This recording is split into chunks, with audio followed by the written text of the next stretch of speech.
Hey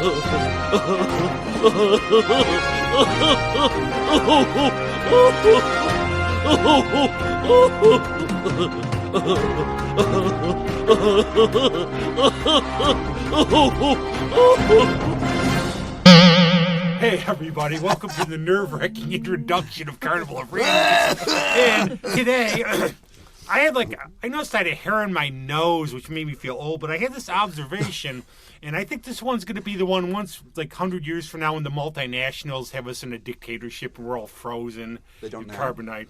No, not at all. I think this observation might make the history books. There really is carbonite? No. Music is like cheese balls. I was thinking of Kraft's cheese ball making, and I would do them. And when you do the Kraft cheese balls, you go buy whatever ingredients you want. You have like a base, put them all in, make it out. You can do whatever you want. You have your own preference, taste, and I think that's what music is. I think it's subjective.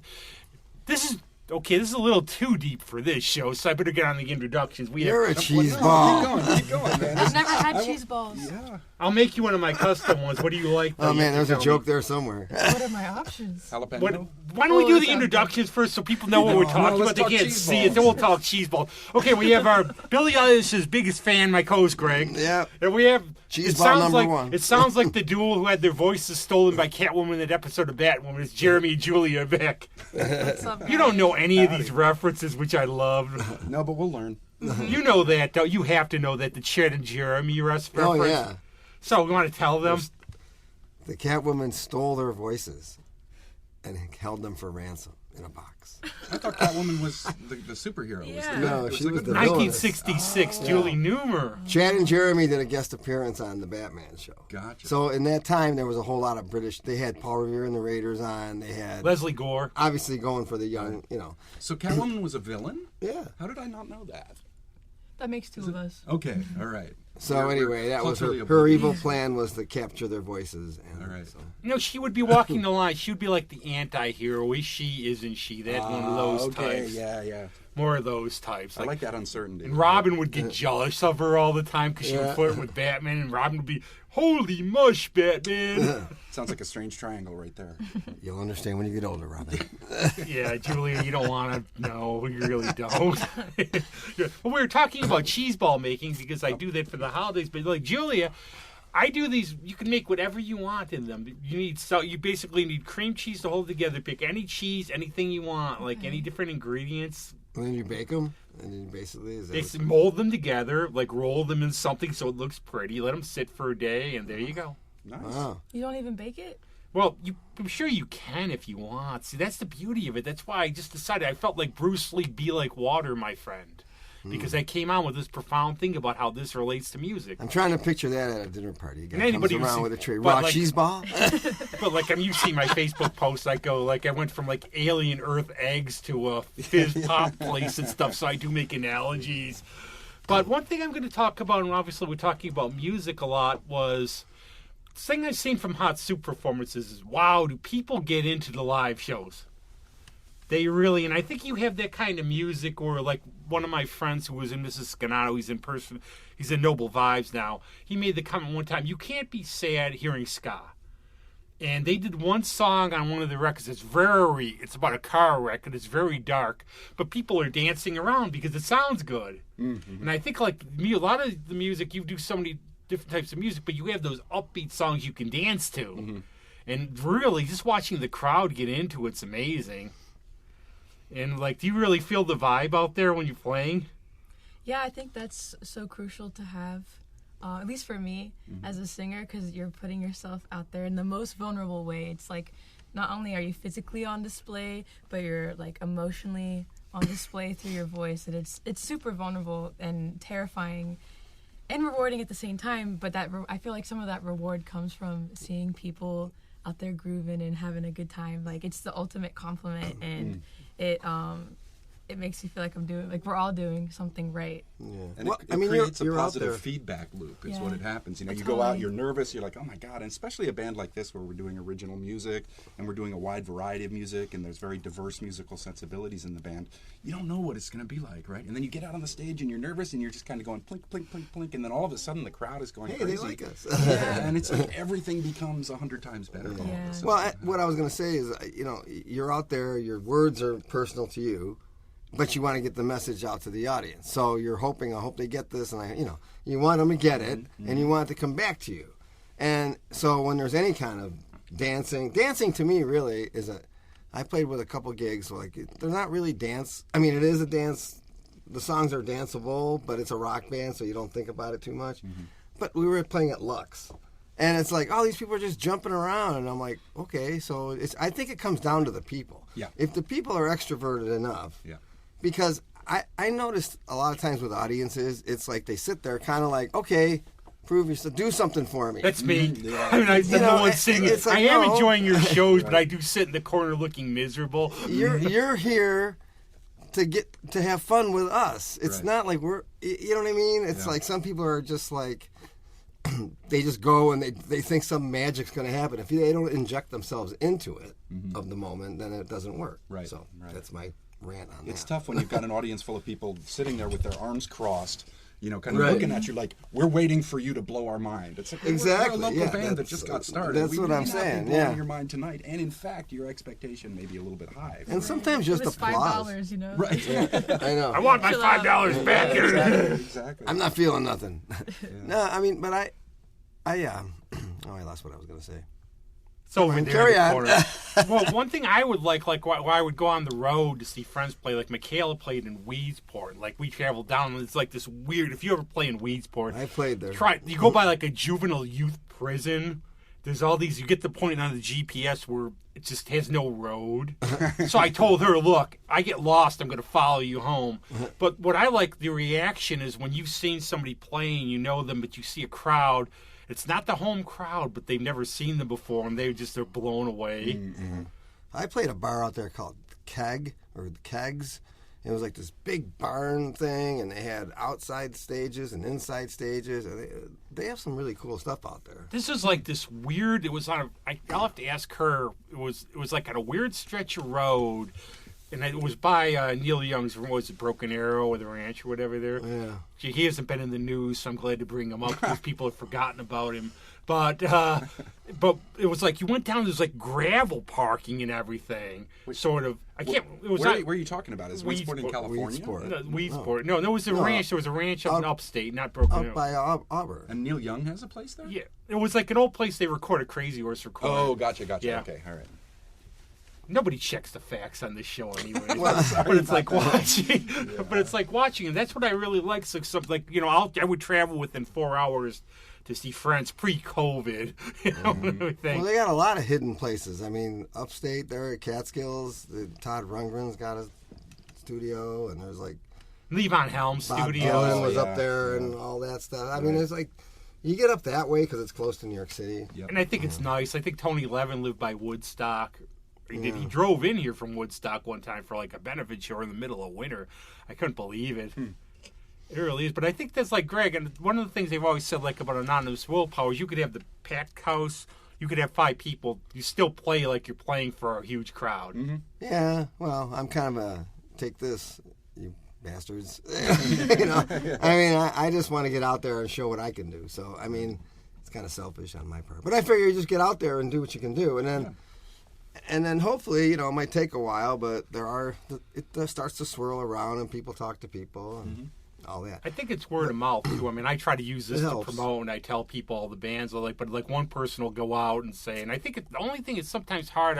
One of the things I've always said is, go see what you like, but go see what you don't know because you might like it. Yeah. And some people get really stuck. I think there's this crowd, one or the other, where like some people just will not go to something they don't know if it's not popular or anything. And I use that term for one time. There was an Aerosmith tribute band, but my friend Alyssa was opening for him. So I went to see Alyssa, and I left. All friends I knew in that area came afterwards to see Aerosmith. Right. Where if they would have saw her, I think you should have seen afterwards, people lining up to meet her and everything because she had such a because people just saw her.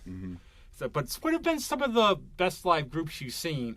And if you've gone to many concerts, Well, that's the beauty of working at Love and Cup is that I oh, get when am I? paid Duh. to just see random people doing their thing, and it's really nice. Yeah, you saw us. Yes, exactly. So that's really You good. saw You never know what's the gonna not happen. Emmett Otter, the cousin of him.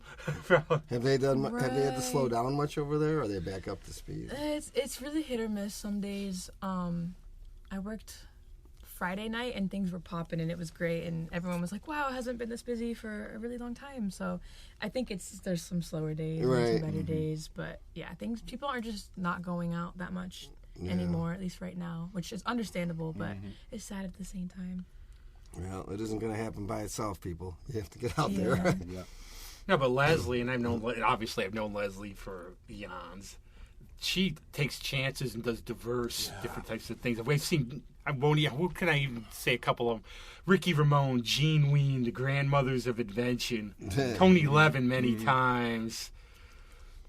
Everything else, like you can go from avant-garde jazz to pop there. They have that. Yeah. They do their own. That's really, so you can't really say, if somebody asks you what kind of bar it is, it's a music club. Yeah. Right. With a wide variety of genres. And they- I've seen just some amazing And they acts support that I never local. would have Wanda thought. Jackson. Yeah. Who had, unfortunately, last time she got canceled because I think she fell or something. I always like playing there. Yeah. It's a lovely stage and a Well, great then room Matt, for too, sound, for the sound. Yeah, Matt for the Matt. sound. Yeah, he's incredible. That's the best. Yeah. Yeah. But there are a lot of things, too, and actually we have to tell the story one more time because Julie has never heard it. You've been doing well playing live, but some things happen. And for him, he got caught on a fish hook. Oh my God. Mid-show? Yeah. What? How was there a fish? Well, he's a drummer, number Well- one, so... Is that the promoter? All right. Well, here's the story, mates. No, it was down in Sodas Point, so you're near the water. So there's a place called Papa Joe's. I don't even think it's open anymore. But he had a deal in the parking lot where there was a fence. On the other side of the fence was like a bait shop place. So he had a flatbed against the fence that you played on. So this family came walking through from their boat or whatever, and there's a little alleyway leading to a driveway, leading to the walkway, leading to the bait shop. So this guy's got his pole over his shoulder, and as he's walking, I'm against the flatbed against the fence. The thing just happened to hook my shirt, and he kept walking. So as I'm playing, I'm getting jerked back, and I'm like, "What the?" Got a little poltergeist thing going on here. So anyway, that was the story. But it was pretty funny. The guy felt so bad because I started yelling. Guy felt bad. He bought me a T-shirt, which I still have. But it didn't get your skin or anything. No. Oh, I was like, that's an It immediate was tetanus just shot. no. It was just weird. I was lucky on that one. But it was That's kind of probably the funny. only story like that in the entire history of the Yes. music industry. I literally Just got the getting hook. yanked with a fish hook. Well, it's like I've had friends. I had one friend, they played like on a lane in a bowling alley. That was one. Some of the gig places are really. You'll see down the line some of the places you might end up playing. I played a can't bowling wait. alley once, and I'm never going to play This- a bowling alley again. Well, you went It like was, radio social. you Radio probably went, right? social is kind of like that. I was just That's gonna it's say. little. You're not playing on the lane though. Right, Yeah. right. I'm not going to name the one I played at, but it was right smack next to 12 lanes, all going Yeah. at top speed. With the pins bouncing around and messing up the rhythm section. So. Well, Yeah, there's you kinda- always the story Hayes Carl always wonder tells, the which I logic of love. that. Hayes Carl, he started out in Galveston. He was playing at a club, and he said, if you ever had an ego playing on stage, just do what I did. It was, look at the sign, Wednesday night, half-price wings, $3 pitchers, and Hayes Carl. Yeah. But I guess, like, the owner owned a lion, and there was a flood, and it escaped. It was roaming around somewhere, and everything else, which was really good. But you actually played the Bug Jar recently. Yeah, And there that was actually the funny comment. Adriana goes up and says, most of my songs are sort of depressing. And then she's not calling us, is she? Oh, don't worry. Greg's got the bat phone going off on this show. Oh, We yeah, do this all the sorry about time. that, yeah. Mine will go off now. I've got this drummer that calls me every 5 minutes. So. Can't imagine who I that know is. one like that too. Oh, I can't imagine. But so Great. I try Adriana not to goes do up and she said something like, well, most of my songs are kind of depressing. And anybody there was like, it's a singer-songwriter. Yeah, that's the genre. But I was Yeah. telling this story about how I was there with Michaela and Sam, and we were there, and I was telling all these stories, and I started becoming one of those back in my day. And I'm standing there all of a sudden going, wait a second. I've been going to this place since before Michaela was born. And you get that weird thing. But the Bug Jar is one of those places that's just one of our eclectic, like in terms of music clubs. I love Bug Jar. Yeah, it's all over the map in terms of what they put out. I mean, it's a great resource for Rochester. And the thing is, we've seen like they used to have a Bug Fest. I saw the White Stripes play there. Remember those, Greg? Yeah. It was at the Highland Bowl. And they had the White Stripes there one year. Yeah, that was good. Before they were famous, which is really cool. But they would also bring in like Electric Prunes, Blue Cheer, the Saints, all these guys. I saw the Blue Cheer show. That was great. That was. For $20? Are you kidding me? Did you think it was... I met Dickie Peterson one time when he was... Because you know a member from Rochester is in his band. And he was telling me all these good stories. He's like about his farm in Big Sur with his chickens and all this stuff. But he said they claimed he was at, again, take it for what it is. They claimed they were at the hotel when Janis Joplin died. Oh, wow. Well, you never know. So that's one of the... But I've noticed, like, you've actually written a song or so. You, not him. He. Man, tell us, how did it come to you? Were you just, like, doing like me where I had the cheese ball thing because I had a hair in my nose? I hope not. Can't say it was quite like that. Please paint a nicer picture. Right. Where do Jeremy, you read my post. Where the hell do I get these weird analogies? How I'll bring like the philosophy of Sardin to like Nabisco crackers or something. You're connected on a very different level. But it's okay. Yeah. They banned me one time, and I still don't know why. Yeah, for me, no cheese balls involved, unfortunately. I'll get back to you if that changes. When you were a serious artist, you will. But for me, a lot of it, I have really, really terrible insomnia. And so you can, me too. You can spend the night wishing and crying that you're not asleep and like trying to do all these things to change your situation, or you can just be constructive and do things that you wouldn't have other time to do during the day. And for some reason, in that state of like, woe is me, I can't sleep, that's when a lot of ideas come. So that's kind of most all of the songs that I've written have been like 4:30 in the morning when I have class in like 5 hours, and you're like, how am I going to get through tomorrow? And that's kind of what it comes to. Sometimes I think things like that are almost like backdoor, subconscious, weird things that we have in our psyche. Like there's an idea. Got to make it happen. Kind of like, I don't know. It's maybe that's a little too cosmic, but something, I don't think nothing doesn't happen. I mean, you might get up one day because you can't sleep and realize, oh shit, if I didn't, that stairs is broke. Or right. I don't know. You know what I mean? It's like you wouldn't have noticed it when you were awake. You would have toppled down the stairs. Well, so at 4:30 in the morning, your brain cycle is like in this different place, and I think it gives you access to a totally different. Sort of mindset, and I try to visualize like there's this sort of river of songs, of music, of just pure songs and music, and half the job of the songwriter is just to figure out how to open your brain to it, right? And that sounds too mystical almost, but I'm getting there though. Like our conversations where I'm saying after like what's happened to me and the people I met in my life, I'm starting to believe in karma. And David Lee Roth of all people had this one quote. It's like part of life is just trying to find out where you're supposed to be and getting there. Yeah, and I think that's partly, and I think. People who are into the arts, into music, and this isn't pretentious. I think it's like some people just go through the day, do their thing, watch their TV, do whatever they do. Don't think about things too deeply. I think you get more in tune if you're an artist. It's just there's like a muse out there. You just have to find it. Like you might look at that thing over there, and you might get a song. Or you might look at like his hat, or like somehow. Somebody comes into like Love and Cup and they walk like they walk funny or something. Like they have like a little skip like when they're walking. And you all of a sudden like it's a song. For sure. Yeah. And for me personally, I know that I'll just be going about my day, and a line that's not relevant to anything I'm doing, seeing, feeling will just like pop up. And I'm like, oh my god, let me grab my phone. Right. And then I don't use it for I have to 6 say months. that too. Make sure. Always have, because I do that from my writing and everything else, make sure you just have something to put like a word or an idea down. And see, then I think my thing is like I'll like have a bunch of story ideas or something, and I have them down, whichever one's last, like, and I keep going with them. You do them, but I still one of you. Okay, Hot Soup's fine, but I told Josh Netsky if he does a side band besides Maybird, somebody's got to take my name, Narcotic Lollipop, and make a band out of it. All right, you want to do like a psychedelic song? You can use the name. I'll give it to you. Yeah. That is good. But imagine seeing like one of those big lollipops and going, hey, that's a narcotic lollipop. Right, there you go, see? But I think I always tell the story about Nick Cruz and Greg Townsend where there's a song called ATM. And how did that song come about? Nick Cruz is driving somewhere. He lives in Indiana. There's a sign, ATM inside. Bang, song. Yeah, just like that. Yeah. He saw one time, he's out like late at night. Somebody tosses a cigarette out. He came up with the song Sparks on a Highway. Nice. That's such a skill, though, to be able to look at things outside of your own life and pull from it. Because for me, like, I have to have, for the most part, I have to have lived that thought or like that experience to then write about it. Yeah, that's why my early stuff was really, really depressing. It's like I was going to tell you the cure for insomnia. Because I had it forever, like for school, I would just walk into class not getting any sleep. The school for insomnia, get to be my age, and the day will tire you out. Yeah, and you I can don't know. have. I still get it too. And I still don't get know it. What your age is, but I think I call it the hour of the wolf. But... You ever heard the hour of the wolf? It's like supposedly between 3 and 4. It's when most people die. You get the really weird thoughts. Yeah.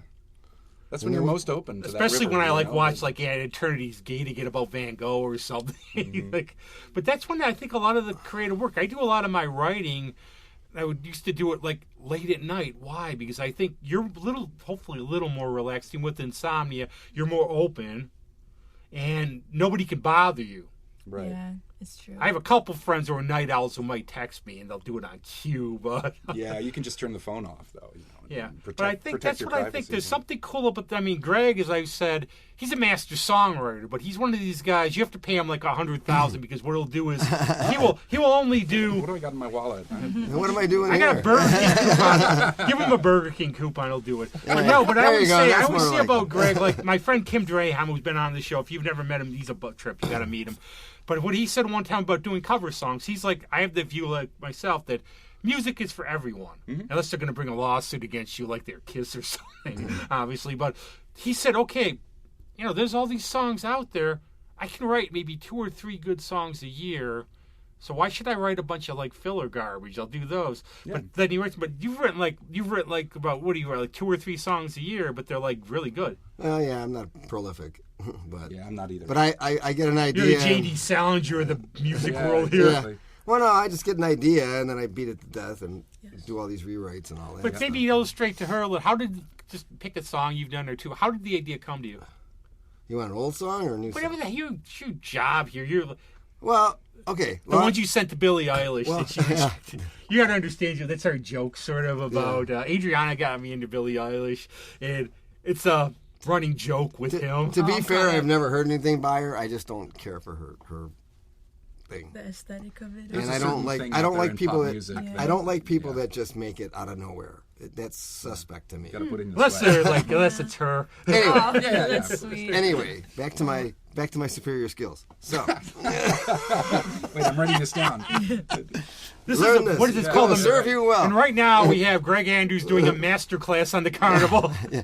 No, but one time I had a job as a courier and I was driving the truck, and this phrase just popped into my head. You are what I like. Or no, you're my type. You're what I like. Okay. So I let that roll around for a while. I work with that. And I wrote like this punky song. You are my type. You are what I like. You are my... like an 80s... That was an 80s thing. So I was writing these 80s type things. And then another song I got was just called When It's Not Love. When people just, you stay in a thing and it's not... You know it's not for real, but you just... Right. You just go through the motions and all that kind of stuff. That's what you're used to. Yeah. So that kind of stuff. Yeah. That would be like me playing Carole King's It's Too Late all December. But I like Sparks on the Highway. See, that's an action, like a resume. It's an action picture. Yeah. And also, immediately you get the visual. I think some of your songs, too, I think sometimes, too, that's true. You get some songs, you hear them, you can picture in your head. Right. Like the action. Yep. And it's a very descriptive song because it's like I go to work at 4. And he never says exactly. He never says what he's doing. Like you have to make that yourself. Like Sparks on the Highway. Yeah. Well, I think too, you got to be a little bit. You got to have a literary style. Yeah. You got to like poetry, and you got to understand.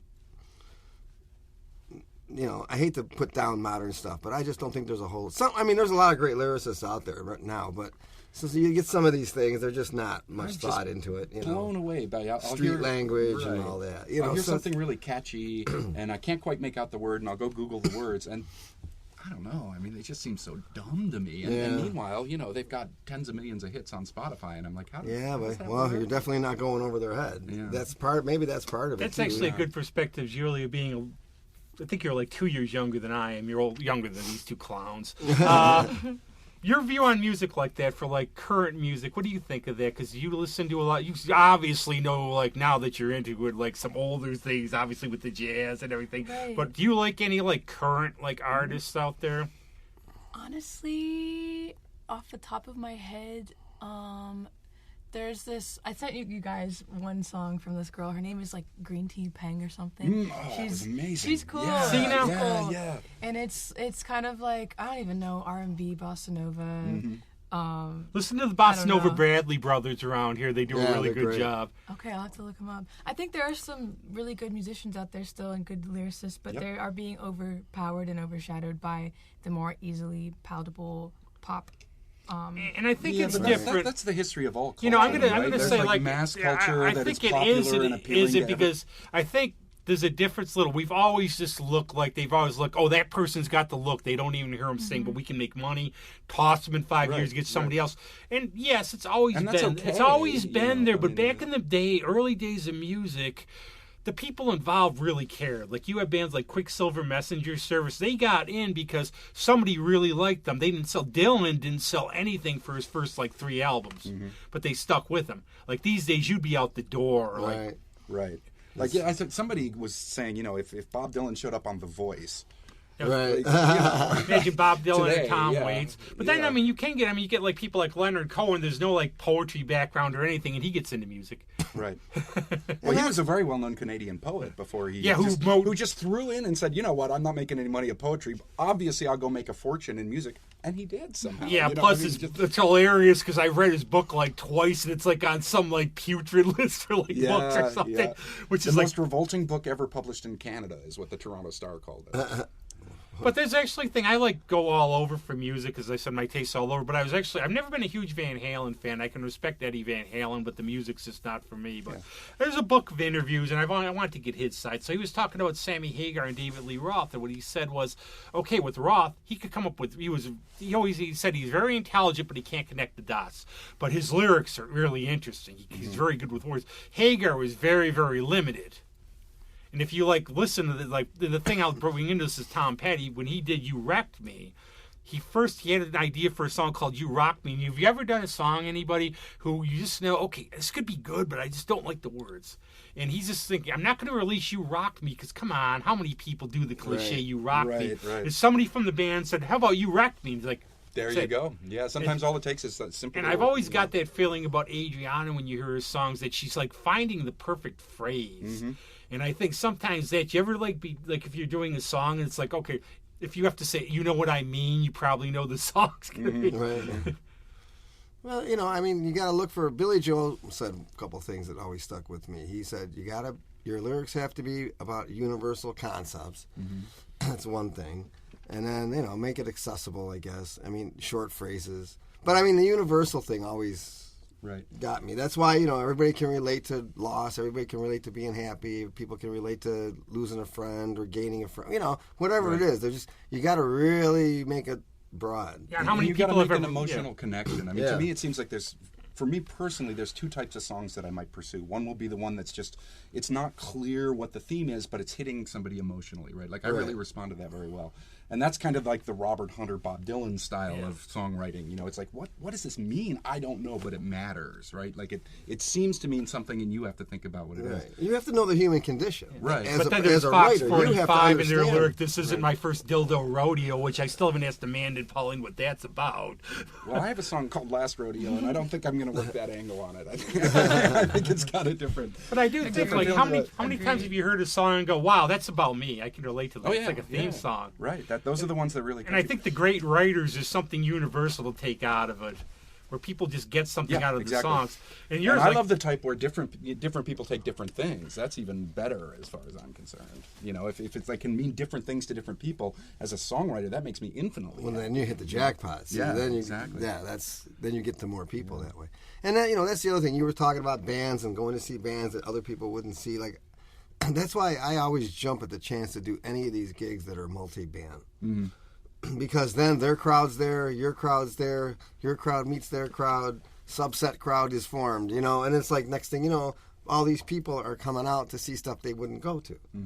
That's Well, my hopefully. thing too, where I'm sort of gotten a little bad because sometimes I'll see who I know and then leave just because after last year and stuff with COVID, I don't want to be around too many things Yeah.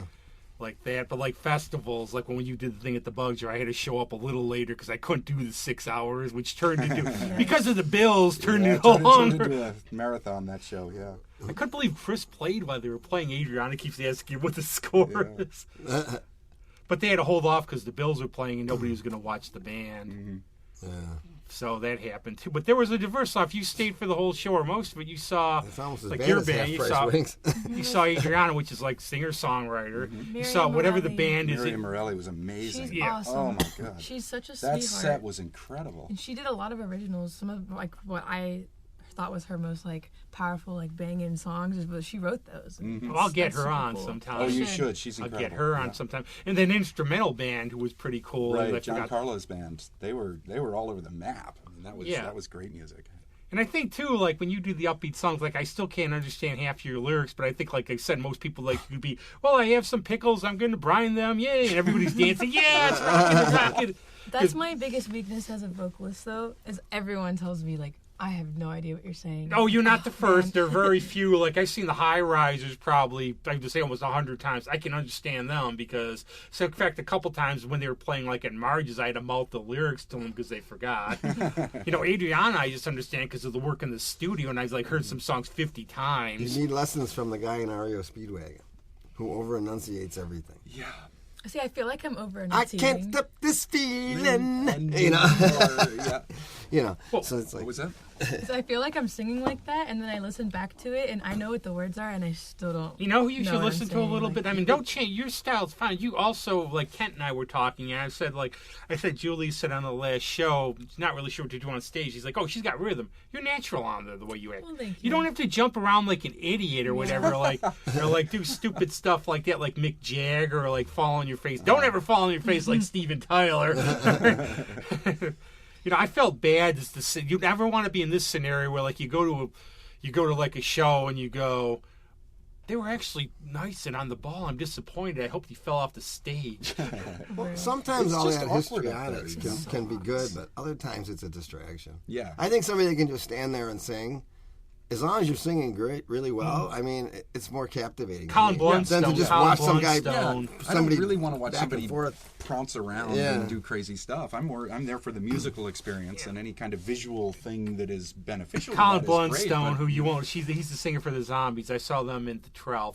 All Colin would do, we'd get up to the mic like this, just stand there. Yeah. Perfect. Absolutely perfect. Yeah. Why Right. not? I would definitely don't consider myself a performer whatsoever. Yeah, And I wish there was a bigger separation between performing and music. I don't know how to explain it more than that. I just really wish that you could just. Well, it's like, okay, make like music I behind do the this, I do screen. this, Yeah. right? I can be a little amusing, like on my poster if you know me. I'm like a totally different person if you don't know me. And I just like shy and everything. But Susie once asked me one time between one of the anonymous Bill Curry gigs, why don't you go up and like tell jokes or talk or do something between the set? I said, no effing way. Yeah. Because I would just go up It's there. awkward. Yeah, you freeze. Yeah. Yeah. The very first time I played in front of people in a little college band that I had put together when I could play 3 chords, we managed to set it up. It was a private house party, and I managed to set myself up so I could hide behind the door that went to the kitchen. And I just sort of stood You back won't be there, one of those who you turned know, his. Then they think you're like, oh, look at that egomaniac jerk for the guitar player with his back. You're Richie Blackmore. Right. Well, you Or know you get like Richie Blackmore like that, where you're just But I renowned as still being have a that, you know. jerk. 30 years later, I still feel completely awkward on the stage until the crowd suddenly, when the crowd comes alive, then like all of that stuff disappears. It's Well, just that's what I was amazing. going to say earlier when I got lost. Is like, even though sometimes applause seems very cliche and people yell and applaud, it's like magic. When they do that, Yeah. it's like, okay, you want to think it's not forced. Right. But if they're really, you can kind of tell. I mean, is it the intensity of it? I mean, when you reach them, and that's. No, I could say yeah. people are digging Hot Soup a lot. I'm watching the crowds, and I do. I'm having a really good time, but I have to be the artistic dick and just sit in a corner looking miserable. Like, I could do that. Well, some people call it artistic dick. Some people call it cultural connoisseur. I mean, Yeah. there's two different ways to approach it. I am the alternative. what we do in the shadows type person, just sitting in the corner, just looking, going, yeah, I've seen it all. I'm Mover and jaded. shaker, yeah. You're not going to get me to dance. Go away. So I have an idea for the performance thing. Uh-oh, So you gotcha. what you can do, you can like pretend you're doing a play. Oh, there you go. Pretend you're on Pretend like you're a stage. an actor. You're just singing a song. Your solo's Right. up, and there you are. You're just standing there, but in a show, it's different. You know, you're just there. Your presence is very big, and you just let it rip. You And know? I have a lot of I'll friends do at it theater for, that like, never that. really look Yeah. at the crowd. And just don't do the thing about imagining the crowd naked because I go to these shows and I don't want you to do that. No. I've always never get- done that. A lot of actually. people. That always makes me speed up. But I know, like, from theater friends, I ask them, how do they do this? And how do they do this? And a lot of times, they somehow just, it's almost like when they're looking at the crowd, they're looking over, not really looking at them or anything. That's Oh, I another do trick that, too. yeah. Yeah. Well, Like for me, the speech weird and the public weird thing is, speaking. you know, I've been teaching at the college level for 22 years, and when I walk into the classroom, it's like my personality disappears and the professor appears. Right. Right. It's like this different guy. I that get you, inhabits though. my No, I body, get you, 'cause and when I'm I've done 'em- totally comfortable. I get you, but when 'cause I I've walk done on the that. stage, I haven't reached that comfort level. Yeah, Well, they don't well, give that you takes applause time. when you come in, though, and Oh, go, of like, course oh, they play do. this song. Everybody- No, I noticed when I guest taught when I was teaching, like, some advising the history department at Fisher, and I do that still. I become a different person when Yeah, I'm in the completely. office with my Yeah. friend Fred. We're shooting it, talking about the books we read, but then you go in there and you become. It's like this different. It's like part of you emerges. But I will give you That's one, true, Julia. Listen to, if you want to. Now, your style's perfect. You don't have to change. Greg, you'll know when she plays out. Oh, thanks. And he can whistle or something. But Nick Cave, I would say, enunciates. Like when you see Nick Cave, and he's one of the best shows I've ever seen. But he knows his range. He's got a good vocabulary, but he knows he can't. He doesn't have like the air raid siren voice. So he really, how would you describe it? As like he's almost like sort of talking, like "Come sail your ships upon me and leave your bridges down." But any of his songs, it's almost he's got that baritone voice, and it's almost like he's talking. He enunciates every word. I'll have to look into that because it's something I've been working on in my own time, but I don't really, like you guys said, I don't feel the need to like really. No, the way focus you in have to on do it. this- in plus, fact, I'll don't give you- give her the wrong advice. No. Because frankly, the way she sings is No, amazing. see, I was just going to You say know that. osmosis. What you have to do is don't listen to us, Yeah, especially don't listen him. to these two people. Yeah. We know. But what you have to do is make it natural, however you evolve. Yeah. Right. Yeah. And there's a total difference between how you perform something in the studio versus how it's going to come out on the live stage, just in terms of the Right. dynamic of the energy level. And I mean, to me, the great artists are when I go and I already know the songs because I've heard the studio recordings, right? And then you go see them live, and I don't understand what Bob Dylan's singing live if I'd never heard a Well, Bob you're at the Dylan mercy song, of the you know. sound guy too, Yeah, and the yeah. acoustics. But the energy is almost more important, you know, than Plus, than Bob the likes No, to no, play no with the doubt. songs. That last time I saw him was 2018, Auditorium Theater. His band was great. He was great. But the way he fiddles with the songs, he did Like a Rolling Stone, which how many times have we heard that? It took me halfway through the song to know what he was Figure out playing what it because it was, was like yeah. on keyboards. Right. But if you want to do songwriting, my friend Alyssa's in Nashville, and I guess in Nashville, she's in her mid-20s. She's written 700 songs now. That's so many. I'd have to be 1,400 years old to But I think there's a To reach difference. that I number. think there's a difference because if you're going to be commercial and you have to, or if you want to just be an artist, which I think is the way you should go, and hopefully whatever comes of it comes of it. And usually I think, laws of attraction, you're good. I think good things will come of it. You just have to go at your own pace. Not everybody's the same. Well, I'm intrigued by this whole like the ego thing. Like you were joking. Well, I don't want anybody to. You have two different personalities. See, to me, there's a fine line between the ego and the confidence. If you're confident, I'm not saying you're not. I'm just saying I'm not. it's just a mindset. It's like a mindset. Okay, I'm here. I'm setting up my drums. I'm gonna. This is what I do. And it's just once you get into that, it's almost like it almost is like acting. Yeah. And It like, does become easier, and I've started to realize there is this other personality that I can adopt a little bit that makes me more Yeah. comfortable. I mean- but 10 years ago I couldn't. you get your outfit or whatever. You just carry yourself a certain way, and then people just That's the dude. That's yeah. half the Now, work. I found the weird dichotomy because I have under Do I sound shallow? 10. Use the word dichotomy. I have under 10 friends from high school, but I'll see them sometime. But I just noticed, like the person you see here and the person I am with them, I'm sort of even more quiet yeah. because We all have I have these different nothing faces. in common with them really in terms of taste, music, anything else. But I still like them. Uh-huh. Where here I can just be myself because we all get each other. Right. But for me, when I go on stage, I don't have that compartmentalization that you guys are all talking about. It's like I'm going on 100% myself. I don't know if that's a good thing or a bad Oh, it's a thing. great thing. It's genuine. happening. It's But- genuine. That's good. It's yeah. That's why I'm not jumping around because you'll never catch me doing that anywhere. So The only reason I'm saying these things is that's one thing that's always bugged me when people have original music. Okay, everybody, hey, how you doing? We're so and so, and we're gonna do a song. Where's going? What was that? Well, yeah, You know, yeah. if you're so proud of your song, freaking tell them, tell us, talk about it a talk little about bit. it, and talk Yeah. about it loud, and say it so we can Yeah. understand what A the lot of that title depends is. on the venue too. You know, some Yeah. venues are more amenable to actually storytelling a little bit around an Right. original song, whereas other venues it's just like, all right, here we go. This is a song I wrote. Boom, Yeah, you yeah, go. You yeah. know, But that's just something that I just think it's just an attitude thing. yeah. Well, that's a question now. How do you feel like being Julie interpreting your songs? How's it? Seems like it's been going really well. Like your music, Oh my God, it's your great. Quentin Yeah. Tarantino soundtrack song. Yeah, the one we did I on here spotted last that time. when I spotted that. Yeah. I mean, you know, for a songwriter who considers themselves just kind of an average singer, to hear a really skilled singer take on your song is about as rewarding as That's it can cool, be. yeah.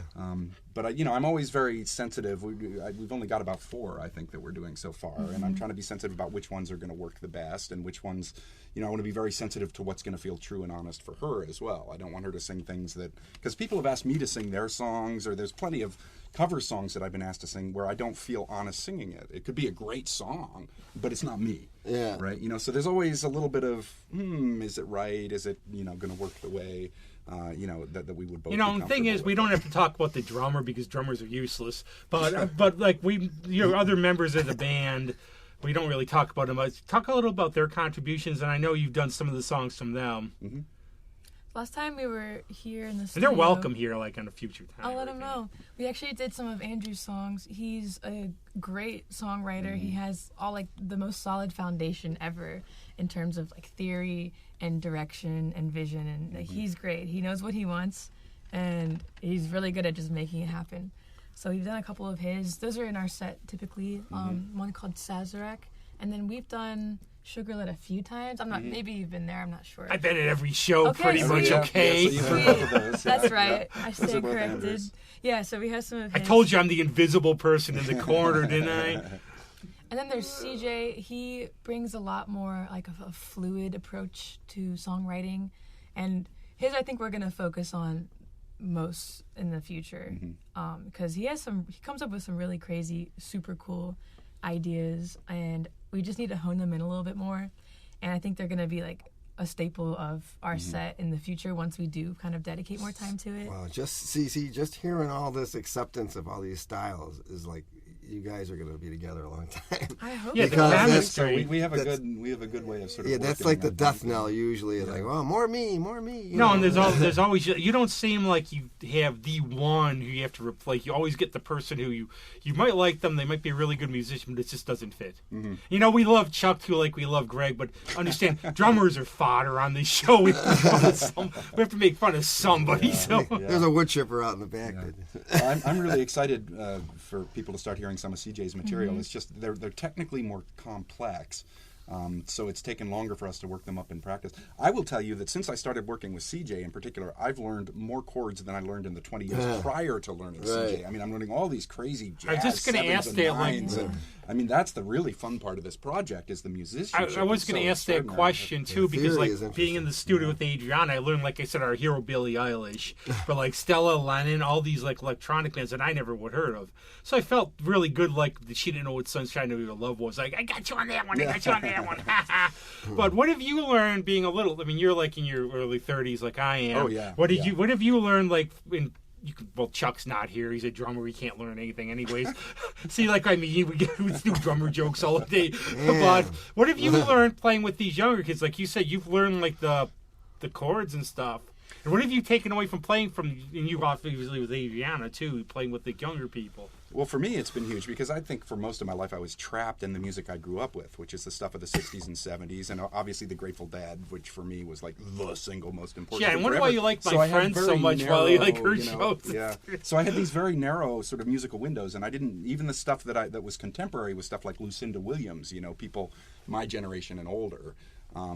But to play and to start working with younger people has introduced me to a whole array of really wonderful new songs and new music. Like Beyonce to me was somebody that would be on People magazine cover and I would not pay any attention to. But now we're doing her version of the. I also forgot what it's called. Yeah, all I could The do was Beyonce cry. song. Yeah. Beyonce doing All I Could Do Was Cry was revelatory to me. And then now I'm listening to Beyonce, which if you'd asked me 2 years ago, would I ever be listening to Beyonce, I would have said no. But she's extraordinary, right? So this is like hugely I think there's a rewarding for me. prejudice we have, like guys like us, and maybe Greg, and maybe you're immune to it still, that if they're popular, we have to stick our noses up. Right. Yeah. And we just, no. Well, Right. I mean, I like, Beyonce is a good example. I mean, I always liked, I'm going back a little, Tina Turner. I mean, I like all kinds of good singers. Right. I just don't go for like I've never gotten like Jay-Z or, I'm not really into that stuff. So I like more like Linkin Park in that era because that's what I grew up for in terms of that. Right. Or the song Colors. The Black Pumas was a band I hadn't heard about until we started doing it in Hot Soup. And now, it's just, I can't get enough. Yeah, there's like a bunch of good bands, 21 Pilots. I mean, there's like Susie likes them. So I'm like, 21 Pilots. No, and I've never, I just read Dave Grohl's book, obviously, and I've never really, and I know Andy, our magician here, he really liked the last Foo Fighters album. I've never really gotten huge into them yet, and they're like one I'm going to start exploring a little bit. I like them. I just don't always grasp parts, in their songs. It just seems like they just kind of ramrod through a whole bunch of parts, and it's like doesn't seem to be a lot of hooky, which is maybe not a bad thing. But if you listen to a lot of their songs, they have really cool grooves and hits and stuff. It just seems like it's like more of a sonic assault than songs to me. They're big, though. I didn't Yeah, they're realize huge. how huge I love they it. are. I like them. I'm just saying, it's just like it's a different kind of writing, which I couldn't do. I'm more of a block. Here's my verse. It happens twice. Here's my middle eight. Here's my, Right. That's how I approach it, But in terms also, you didn't know this, Greg, because you've never met Julie or seen them yet, but you really like old-time jazz a little bit, don't you? That's my home base. And we had a really good time here. Of course, nobody videoed it where she did a couple songs with our maestro, which was like spur of the moment and lots of fun. That was so much fun. Maybe we could do it again. Yeah, possibly. We'll have to get the fish hook, Greg. Get him wherever he is. Take a look at those old songs and their chord patterns. Oh, man. Because there's all kinds of weird stuff, and they change fast. Yep. But CJ's funny because he's like, all right, it's a this one, and he plays it, and you're like, well, what is that? He's like, I don't know. I don't know. Plus, does it come natural? You do scat a little bit. Does that just come natural to you when you do it? Yeah, some days is better than others, but it's kind of something I didn't know I could do until like maybe a few months ago. I had never tried. See, don't ever take it. Don't try to be anything you're not. Just go naturally. Yeah. And I think That's your what whole we're all band's doing. going to support you too. Where you're not I trying know. to. I don't think you're going to go. I think the Kiss of Death was like David Bowie after he did Last Dance. He, for the first time ever, I think he tried to make commercial albums and they fell flat because when you try, it's like, oh, this has got to be the hit song. Right. Nobody in the band is thinking that way. We're just thinking about how good the music can be. I don't know if you're from going to our do like own ear and our the own 20, taste, like and if have people Chuck like it, do then- Toad for like half an hour or a drum solo might not be the wisest idea, Yeah. but. But I think that's what I really like of these bands I know too. Is like I can't wait to see the future of them. Me too, and I'm so incredibly thankful for all the guys. Like I know if I fall on stage, maybe not physically. But Don't say musically, that. Don't then, even like, say they, that. They got me, and like if I have an idea, I know they got me. So I don't know. It's just a really cool thing. Then you say, I meant to do that. Okay, Exactly. now Cover. All right, like the Greg story. I will tell you, and Jeremy probably knows this too. You will get the gigs where something will happen, where the sound just blows up, or Oh, we've already you had that. trip. Yeah. I haven't seen like a bad one though, like a really. Like horrible. I know there was one I think in Good Bar, something a little like that. But you will have things that happen. You might have the obnoxious fan, or you step on a. Just don't electrocute yourself. Don't do that one. Stony Crows. Don't think of that one. If it's raining out, don't play. Yeah. But you will have things that all I could just say is just they happen. You'll laugh about them one day. Just carry on. But it's stressful in the moment, because gig day for me is just like this huge psychological thing, and you just want the thing to go off perfectly. And then I've been around long enough to know that something's going to get screwed up at some point, and then I get all irritated, and you just got to roll with it, is what I'm saying. Yep. I've had to drive home for stuff many times. Crap. We had we used to follow a band. The mixer. Yeah. We used to follow a band called Crazy Train. My friend Pat, he was a really good Ozzy cover band. Basically, it was more a case of it was a bunch of friends getting together, so we got to know them really well, right? So one time their bass broke. One of my friends had to drive home, going 80 down Lake Avenue to get his bass so he could use it. Yeah. And I think it was somebody, I don't know who it was now, both their guitars broke, their strings broke while they were playing. Both. Was that you? Oh, I break strings every gig. Somebody did that to me. I can't remember. Somebody was playing. Somebody I know really well. I know they broke the strings on one guitar. They went to another one. They broke it. Wow. I think it was our very first gig at Iron Smoke, where during the sound check, I only had one guitar and I broke the string with 5 minutes before the start of the gig. Oh, geez. That sounds right. And I think you'll get into the ad-libbing on the sets too a little bit. Me? Yeah. Maybe. We'll see. Yeah, I definitely think it's something I will be more comfortable with. That's the thing. You're going to, it's going to, be like a glove or whatever. After a while, you just keep going and... People say that, and I'm still not that much more comfortable. Seriously. You're good at it. You want to go to theater? I have a lot of friends. You act like you are. I think I'd be terrible at theater. The aha moment happens. Yeah, hopefully. Hopefully. It hasn't gotten much better, I'm not going to lie. I don't mind. I've kind of come to peace with it and be like, okay, sweet. Well, I'm going to just be mad uncomfortable the rest of my life on stage, but it's cool. I think what happens too is as you're searching, you just kind of become a better part of whatever it is you are, or a better version. You'll just be the same. You'll just be better at it. Right. And it doesn't have to be, I'm not doing this, I should do this. It's nothing like that. It's just be who you are and just do it as good as you can. I don't think that the nervousness ever fully goes away when You're involved in putting out your creative vision, particularly within original music. Oh, listen to some huge bands who've been around forever who just say before they go on stage they think they're going to throw up or they get stage fright. Yeah. But the one thing that's really cool too that I can actually use this venue to use some of my harder knowledge on the younger generation for music and everything. Just don't listen to it or you'll be messed up for the rest of your career. Don't listen to the musicians. But we're very thrilled. No, we're not thrilled. We're not going to have Greg. Anything coming up for you? Well, I have a gig with Nate Coffey and John Lipitor. We're just doing a trio. February 4th, I think, Smoking Joe's. Got a gig with In the Mix coming up the 19th at the Landing. And that's about it. Oh, and the one thing we'll touch on, and then we get a real treat. No, it's not a Greg drum solo. You have a new venture coming up that sounds really, really cool. Yeah, Chuck and I have gotten kind of the rights, or I won't say that, I don't know exactly what the term is, but we are going to be booking 2 venues in Livingston County. One is the classically restored Geneseo Riviera Theater, which is just this extraordinarily beautiful room with about 250 seats. And in fact, we're going to be, our first kind of public performances there tonight. It's a free show to get the sound dialed in and get it all worked up. The other is this huge estate down in Geneseo called the Wadsworth Homestead. I know, I've heard of it.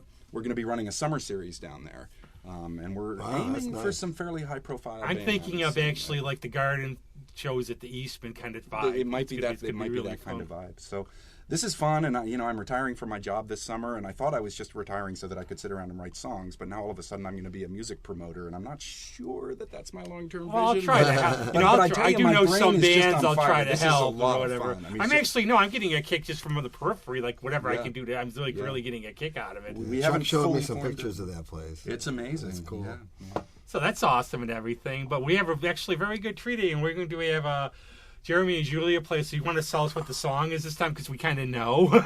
Yeah, so I think we're going to go with something that I wrote.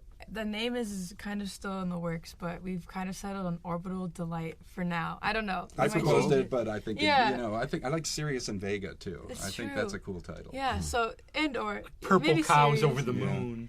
Something. No, I like it. It sounds like I'm thinking Pink Floyd and Sid Barrett and stuff. It's a beautiful song. Wait till you hear it. It's just gorgeous. And we haven't brought it to the band yet. I mean, I've heard Julia singing it on the acoustic, so this is to just try it out a little bit. And that's the first song that I completed and showed people. So it's kind of a special one to me. No, but Cool. good. But And if we have time, hopefully we'll get Last Rodeo. Can you... Sweet, yeah, All right. totally. cool. But thanks a lot. Come back anytime, as always. Yeah, All right, what are you doing next week? I don't know yet.